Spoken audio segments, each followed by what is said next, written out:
indirimbo why numvise nanje shaka kuyumva eske mwohogoza gatonya yego reka tugaceko yego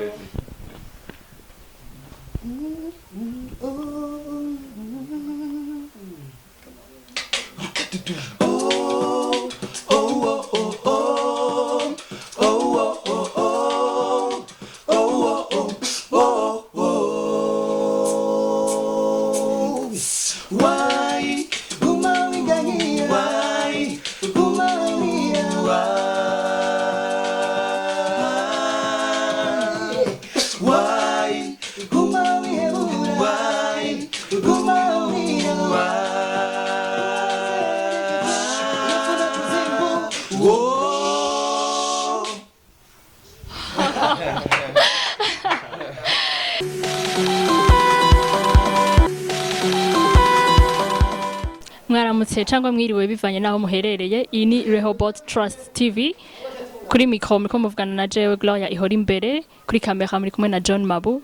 Turi ni muri Rehoboth Trust Entertainment, tukaba turi muri Key Records, aho twaje kuraba abaririmbyi b'abasore baririmba neza cyane, twaje kuraba ibikorwa byabo aho babigejeje. Karibu ni hano indani.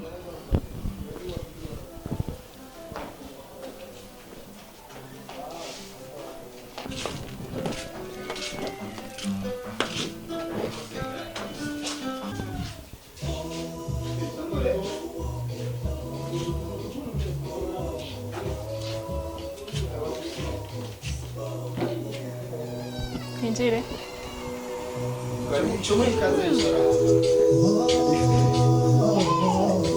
Shalom. Shalom. Shalom, shalom. Shalom. Shalom. Shalom. Shalom. Shalom. Shalom. Shalom.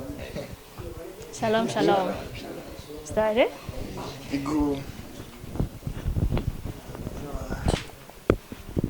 Ego kubamaze kubamenya abafans turi kumwe na wa mugwi God Believers. Shalom. Shalom, shalom. Mutramutse no kuri mu bitubwire amazina yanyu. Okay, shalom shalom. Nitwa Freddy Believer. Ego. Shalom shalom. Nkaba nitwa Sami. Twese duhuriye ku izina rimwe Believe. Shalom shalom. Je nitwa Marcelin Believer. Shalom, bon nkuko babivuze nanje nitwa Jean Joel Believer Kariko. Jesus, mumbwire secret iri hari kuvyerekeye Believer. Why? Mwongera ko Believer. Bon nuko bendi yacu twa God Believers. Rero nkuko biri rero tuca twitanye n'aba Believer. Je numvumenga kirasobanutse sinzi nk'abandi ko hari ico bokongerako. Nico nyene. Kuvyerekera abafana babakunda, est-ce que turashaka kwita Believer? Twese turizera. Turashaka kwita. Ego, byo turyohero. Nibaza mu nyongere ko gogo Believer. Okay, twaje hano muri Key Records kuva le 2 Octobre marashize ko kuri page Facebook yanyu yuko hari indirimbo igiye gusohoka. Twagize amatsiko n'ukuri kwa Mungu twabasanze muri studio. Mutubwire iyo ndirimbo imyiteguro yayo igeze he? Imyiteguro yayo twarayiteguriye kuvuga ko indirimbo iri dispo, kuvuga yuko abantu bayirindiranye igishika kugira ngo tuzo tuyishire mu platform yacu. Ego. Andi majambo isa ni igira isohoke. Ego, igira isohoke vuba. Okay. Hama iyo ndirimbo eske yoba yitwa gute? Ivuga iki? Ni indirimbo itwa Why. Yeah. Why twisobanuye mu majambo twavuga ko yoba arimo kuvuga why woba wicurikira wiganyira kandi Yesu ari gikorwa kidasanzwe yakoze ku musaraba. Ego. Wow. Hama indirimbo zumviriza abantu bose abakijijwe abadakijijwe eske kubukijijwe atahura mwiki?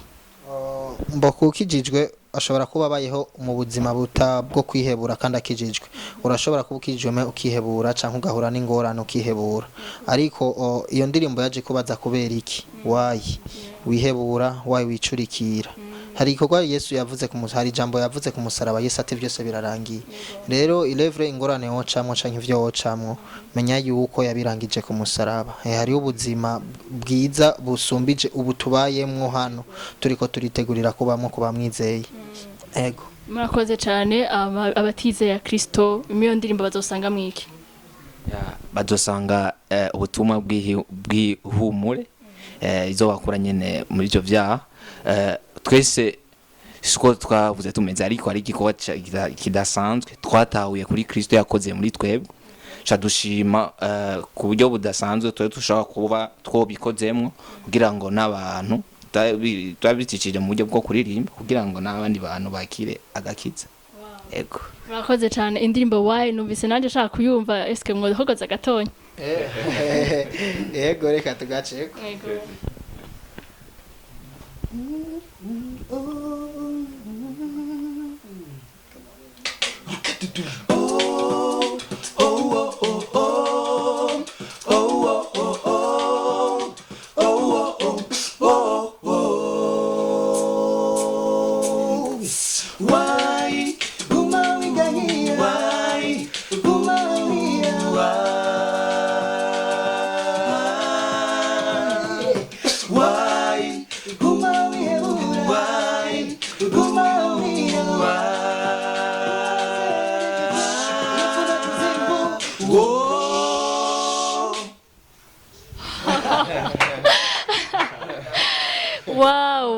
Wow, maze kuguruka jana nako ndajana na mwebwe.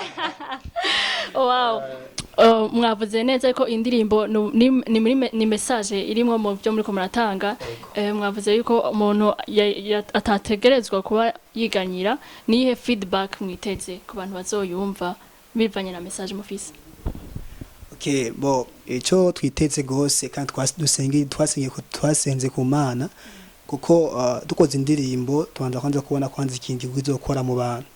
So turizera yuko indirimbo izokora igikorwa gikomeye imitima y'abantu, abantu benshi bazohumurizwa, bazokumva baremye, kuko harimo amajambo aryoshe mu makupo dushiramwe araryoshe, avuga ati ko Yesu yanesheje, Yesu yazutse, ibintu nyivyo akakurira nshuti.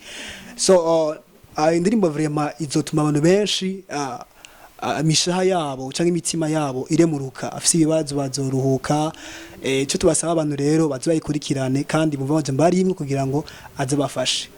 Ego bakoze cyane. Uvuze ngo twasohoye indirimbo abantu baze bayumvirize kandi izo bashikane kure. Eske muri ubwo buryo nyene indirimbo mu gihe yasohoka eske muzeshira kwihe platform? Hariho YouTube, hariho zishasha zo guca amafaranga, muzo prefera kwishira he?